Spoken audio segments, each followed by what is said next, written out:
Thank you for tuning in to Zim News Beat TV. Maakadiko ruzhinji rweZimbabwe mutaura naKing neMutapa tinokubasai zvakare tichiuya pano paTV yeZim News. I greet you all Zimbabweans in my kingdom as I come on TV to address you. Yes, chekutanga ndingati vakawanda vanga vachinetseka kuti chii chiri kumboitika.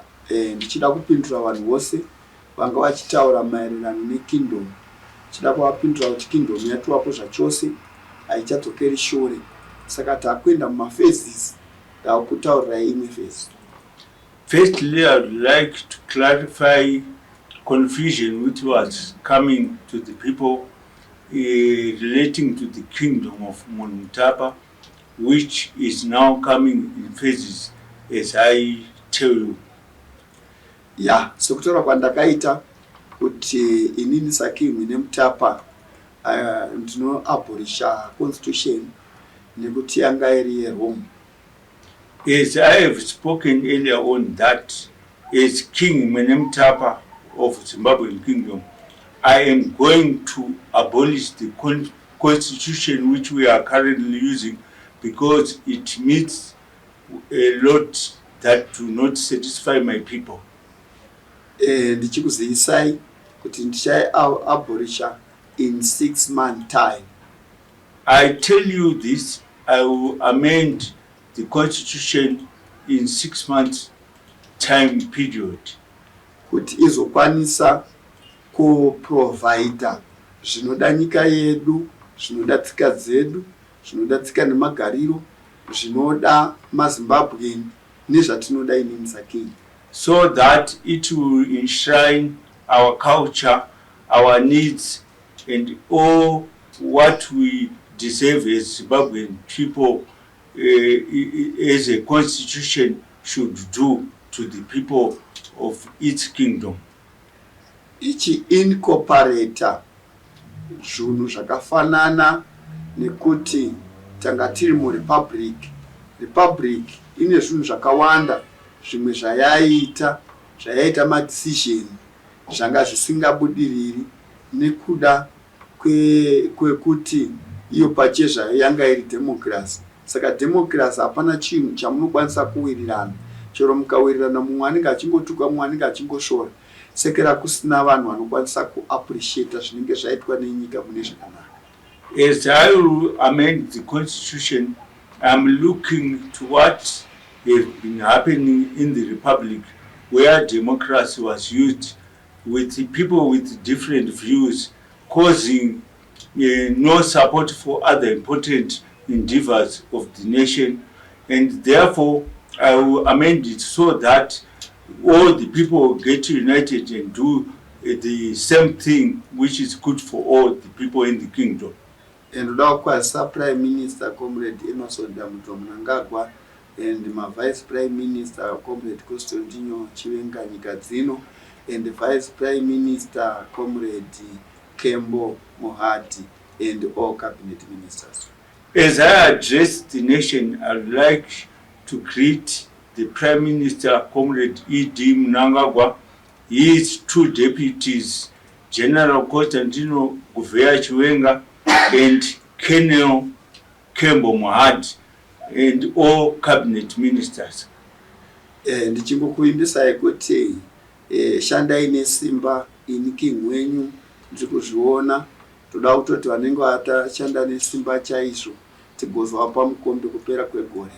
As I assure you as the king of the country that you should work so hard for the benefit of my people so that in the end of a year of the period of work I will award you with your works. Ndichida kupawo nini kuna local government minister kuti achirega kuramba achita zvinhu zvisiri pamutemo zvekuramba achigadza machief. Machief anofanira kuwana mari aripo achiwana mari seyaingowana kugovernment, asi ndachirega kuramba achienderera mberi nekuti mwini wenyika ndakauya ndiripo ndichatoita survey yekukudzai machief, ndichamadeedza in phases, ndichida kumbonyatsokunzwisisa nhoroondo yayo. So pari zvino ndichamboshanda neNational Archive neNational Museum kuti ndinyatsokunzwisisa kumachief ndisati ndatanga kubata machief.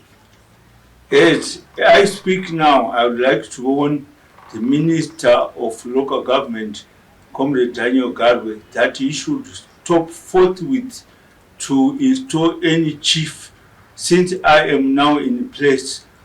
As I speak this, I am saying all the chiefs should continue being paid through the SSP as they were doing, as I will come with a new onlook on how chiefs were installed through the National Archives and Museums, as I will take the right course of chieftainship. Ndine basa guru randiri kuita kugadzirisa munyika yeZimbabwe nedzimwe nyika kuti tizive kuti chokwadi they are officially tane kingdom. So ngavachirega kuramba vachingoshedzera kuti republic iyo ya kingdom, and vose vakunyora mapepa vakuchifana kuchichinja kuti tamuZimbabwe kingdom, nekuti vanhu vese vakazivitswa takahwina zviri pamutemo, and yakanga iri order by consent, pasi rese rakabvuma, and tiri kuappreciate vemachechi vari kupupura kingdom iyi.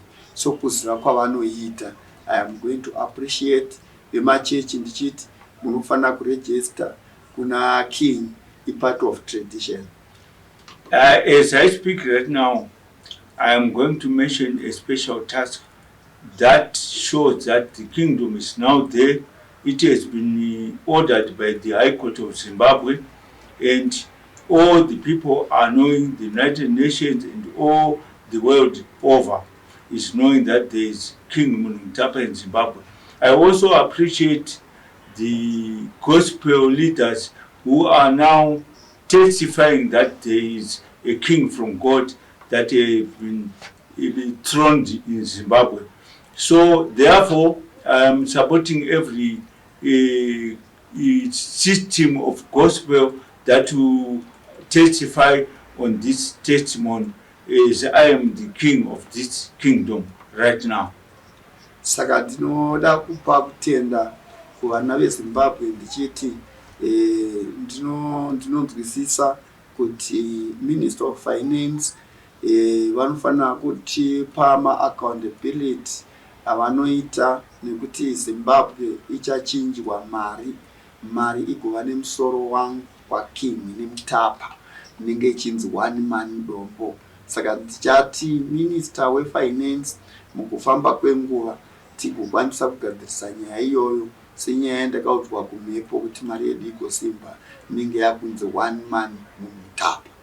I would like to thank all citizens of Zimbabwe, but of not, I would like to put my mind on the Minister of Finance so that they can take accountability with every financial activity they do in the National Bank of the Kingdom. And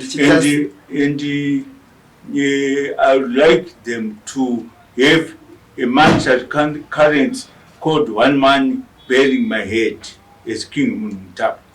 Ndichida kuzivisazve, ndichizivisa seBritish Embassy kuti takakunyorerai tsamba asati taona response yenyu, nekuti takataura zviri pachena kuti ruware rwangu rwaMunumutapa toda kurushandisa runova rwakaigwa naSir John Rhodes. Tiri kuunderstanda kuti vana Sir John Rhodes madziteteguru enyu arungu, chiuyai kamuvatore, kuzvinganitsa here kuti muuye muchivatora sekuuya kwamunongoita muchivaona. Saka ndinokumbirawo ndichitaura kuna King Charles kuti tsamba yangu yakasvika here uye veEmbassy vakakupai here. Kana vakakupai, what is your response? Ndikukupai mamwe madays anokwana kuita 9 pamusoro kuti mukwanise kupindura tsamba yangu tisati ndaita action, nekuti ndozoita action ine madecision achakurwadzai kumadziteteguru enyu sekurwadzwa kwatakaita madecision pamakatorana Chiwashira nana mbuya nyanda yakasikana. Saka inini saking ndoda kungoti kune vese vanga vachindituka pamaplatform vachiita sei, ndichiti aiwa makainonokera Colgate. I am surprised very much to the British, since I have written a notification to King Charles about the remains of Cecil John Rhodes, who was buried at my shrine. The lack of response from the date of my letter is shocking me, and I've given you further 9 days for response. If you don't respond, I'll take further action that will not be favorable to you, because my ancestors, Chishawasha and Buyananda, were killed in a way I'm not appreciating as a king. Therefore, you should respond within 9 days about your ancestors, Cecil John Rhodes and John Newsom.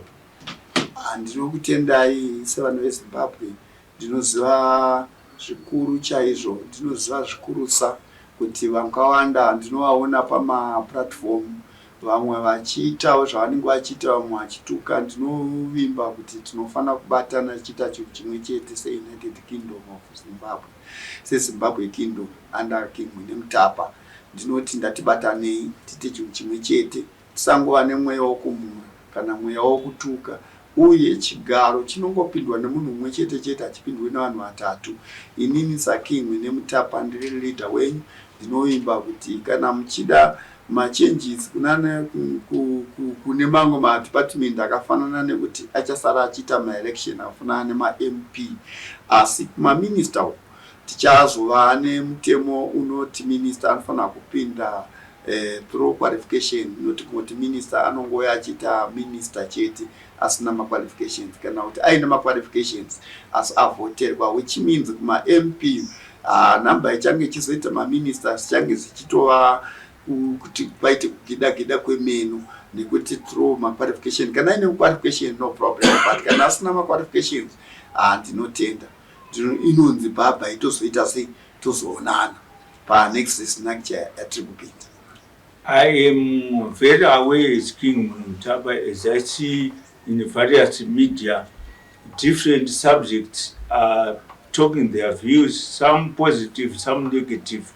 But I'm saying as a king, we should remain united and lovely to each other, as leadership is only taken by one man, not by everybody.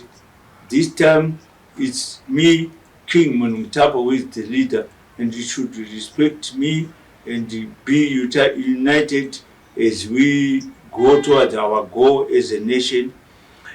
Also, as a king, I would like to say that our cabinet ministers will not be chosen without merit.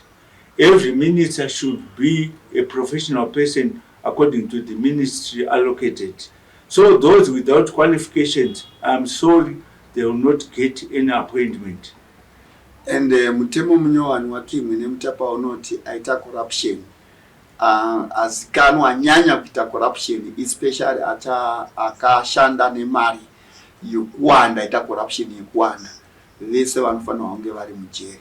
And hapana munhu anoita corruption asingapinde mujeri, and mutemo wecorruption uchaomesesa zvakanyanya. Asi ndisingakurudziri kune vanosunga vacho futi kuti vaite corruption.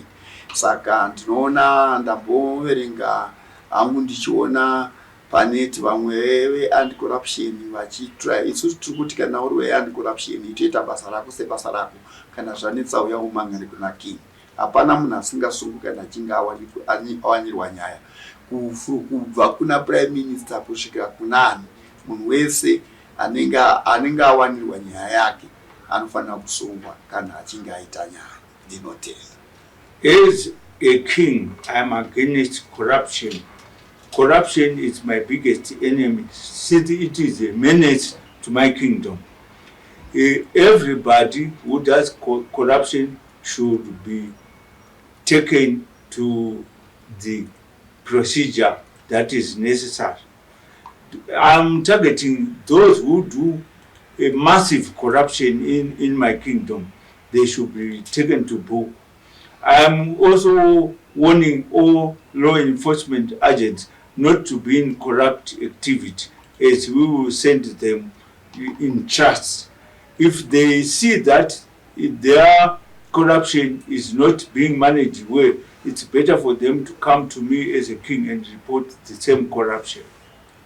Then I will solve ipapo.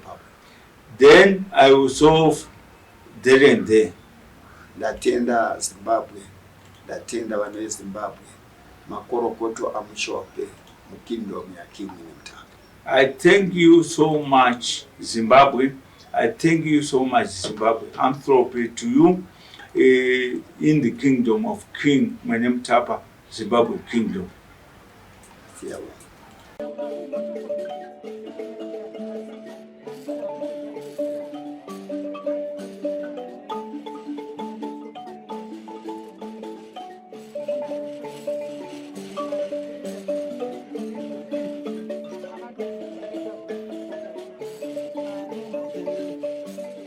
Thank you for tuning in to Zim News Beat TV.